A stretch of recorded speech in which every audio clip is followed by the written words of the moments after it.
What's up, guys? Welcome back to Crypto Weekly Review, home of the Wolf Pack. Oh man, I have some evidence showing that the CPI numbers are going to come out hot tomorrow. What does that mean for the crypto verse? We're going to talk about global macro politics and how that relates to Bitcoin. And I also have a crazy, weird thought experiment on Richard Hart. Let's not waste any more time. Let's jump straight into the charts. You big all sus, yeah. I just doubled up on crypto. I just doubled down on the new vest.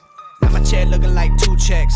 Type of money made me want a 2-step. Who next? This week I be on the moon next. Stock going up like 2x. That's a fast flip like suplex. 2 real estate man like a duplex. You bet never lose change, but I do flex. Bitcoin on the daily chart. It's almost like I have a crystal ball. Look at this channel I drew. I said we're going to come down to this pivot. It flushed straight down to the pivot. Guys, Bitcoin crypto does not care about your feelings. It does not care about your wants and needs. It just does what it does. That's right. Fuck your feelings. Fuck your feelings too. People in the comments always tell me, dude, if you just make bullish content, you'll get way more followers and subscribers. But that's not the kind of community I'm trying to build. That's why we call ourselves the Wolf Pack, because we try to see things for how they are, all right? We don't gaslight ourselves into our bags. We're not married to the shit, okay? Because if that's how you live, you will get destroyed. You heard about that Japanese trader today that got liquidated $500,000? Are you crazy?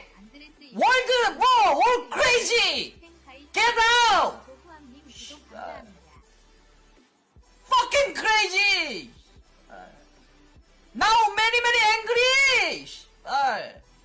Now the poor guy has to get a $250,000 loan from a streamer friend of his to get back in the game. I hope it works out for him, but just goes to show you this is a zero-sum game. This is for keeps, and this is money that we are talking about. Now, taking a look at this channel, usually Bitcoin doesn't allow you to buy. Usually Bitcoin will bounce off of a support and then try to get you to buy the top and then dump on your head again. That's a nasty, vicious cycle. Remember, let the markets come to you. Right here, we're not getting a bounce. I think we're going to break down out of this channel down to this 36K range, down to this next pivot right here, but we could get a bounce. Things don't go straight down. Looks like the 21 exponential moving average is diving at this point. We did not get the golden cross over here, so about 43,000 would be a take profit. Like I said, things don't go down straight down, and we are diverging quite a bit right here. Arthur Hayes, who is the former CEO of BitMEX, remember, he had a liquidation engine running that was designed to hunt your stops. It was designed to destroy your positions. He pled guilty to violating the Bank Secrecy Act and was ordered to pay $10 million. Well, this guy is chiming in, and he is saying that he is expecting a $2,500 ETH by June, and he's also expecting a $30,000 Bitcoin by June. He is saying that because it's highly correlated to the NASDAQ, which we already know, which we already watch on this channel. Interesting to see that the NASDAQ dropped a nasty wick, found some support on the 21, and retraced itself, unlike Bitcoin. The bull run is definitely losing some steam and waning a little bit, and I think that it is a global macro problem. We have the Federal Reserve tightening monetary policy going into a recession and a complete and utter failure in the United States geopolitical policies. But is crypto an inflation hedge or not? Penske came out today saying that they are expecting an elevated CPI number. Inflation is probably going to come out as 10% for the month of March. Of course, they took no accountability for printing $8 trillion. They just went ahead and blamed Putin.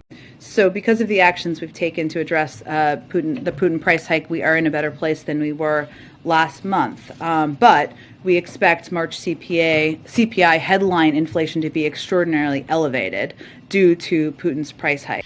That's right, guys. Just go ahead and blame Putin for everything. But when these CPI numbers drop, is that going to pump cryptocurrency? Because remember, cryptocurrency was the big inflation hedge of last year. So this will be very, very interesting. There are cross currents. There is hopium, okay? Like, don't leave crypto and don't quit. However, the world is still spinning out of control. The Ukrainian war is still raging and dragging on with no end in sight. The really freaky thing is China said Monday its military planes delivered regular military supplies to Serbia in its first comments on an unusual operation in which 6 Chinese Air Force Y-20 transport planes landed in Belgrade early Sunday. It is said that it is anti-aircraft devices. Now, Serbia has condemned Russia in the UN, but they are not participating in the sanctions. So it almost looks like China is stepping in. We don't know for sure if China is becoming involved, but I will tell you that Chinese transport planes delivering Chinese arms into Europe is definitely an escalation in the global tensions. And global tensions are keeping investors from buying your shitcoin.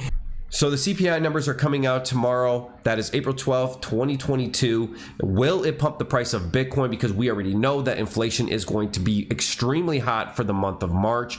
And really, we are on support. We are on Fibonacci support. We are on this trend line support. I mean, I am tempted just to put a small play in Bitcoin and see if we can catch a pump. Take profit would definitely be like around 43K, probably well below that, and a stop loss below 38K. It's tempting. I'm not sure if I'm going to take that bet, and I don't recommend that you do. But hey, Bitcoin pumps on inflation. It's going to be bad. Let's see what happens.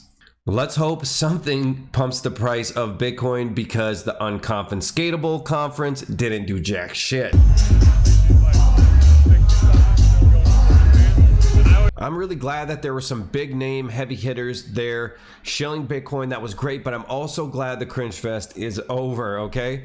And let's take a look at the DeFi. The total value locked in DeFi takes a hit by losing 21 billion in 6 days. Over the last 6 days, the total value locked to the TVL in DeFi has dropped 9.21% from a high of 232.88 billion on April 5th to today's 211.43 billion. The value locked in DeFi protocols shed 4.4% of that value during the last 24 hours. What a shudder, man. Wow, that does say a lot. You know, during a contraction in the crypto market, I don't know if you've been through one of these before, but I went through the 2017, 2018, 2019 ordeal, and I gotta tell you, a lot of shitcoins are hit way harder than Bitcoin. I am happy that I'm in a lot of Bitcoin and ETH.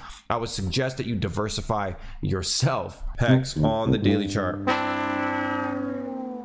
After a beautiful rejection at about 16.9 cents at the R1 pivot, we have collapsed through the bottom of the descending triangle, trying to find some support at this pivot right here at 11.5 cents. I don't think it's going to hold. We all know 10 cents is not going to hold again. So about 7 cents is an area of interest. Will I be buying that? You know, like probably not. Okay, I do want to buy the dip, but not there. Richard did come out and say that PulseChain is close. Look, man, once SAC totals are like done and published, it feels like 2 weeks. 2 weeks after SAC totals? I mean, I'd like to be done in 4 weeks. Like, I'd like mainnet to be in 4 weeks, but every time estimate I've ever given has been wrong, and I've been telling you they would be wrong ahead of time because I know how this goes. No one would have ever expected SAC totals would take this long. That's supposed to be the easiest part. Like, measure how much people sacrifice. That should be the easiest thing. And then you're like, wow, oddly enough, it's not. That sucks. But then the super hard stuff, like bridge, it's been done forever. You're like, so a lot of times the easy stuff ends up being hard. The hard stuff ends up being easy. I mean, we're so close, man. And you can tell because the testnet works. Like, you can go use it. It's been working for a long time now. It's just that, like, you could even if we had consensus bugs, you could fix those and patch those. But like I really don't think PulseChain is that close. If they can't even get the sacrifice balances right, I mean, what else is going on that we don't know about? I think it's going to be snagged up and held up for a while. However, I am a PulseChain whale, and I do believe in the project, and I think it's very cool and unique. I'm just not expecting it anytime soon, and I'm expecting far, far lower hex prices. The other thing is, let's have a little thought experiment, okay? Let's say you wanted to get people to give you money for free. Not only give you money for free, but to beg you to take it, right? How would you accomplish that? If you made up a coin, everyone would just call you a scammer. So the other way to do it would be to make a coin, right? Wash the funds, pump it up, let it do 10,000x, let everybody get excited in the whole cryptoverse watching it, and then come out with the second coin and say, hey, This one even has even more interest. What do you think that that's going to do? And you'll have plebes running from every corner of the internet trying to give you money for free with no expectations. Now that is the greatest heist of all time. Anyways, guys, my time is up here for today. If you enjoyed the video, hit the like button, hit the sub button, join the wolf pack, and I'll see you on the next one. Peace.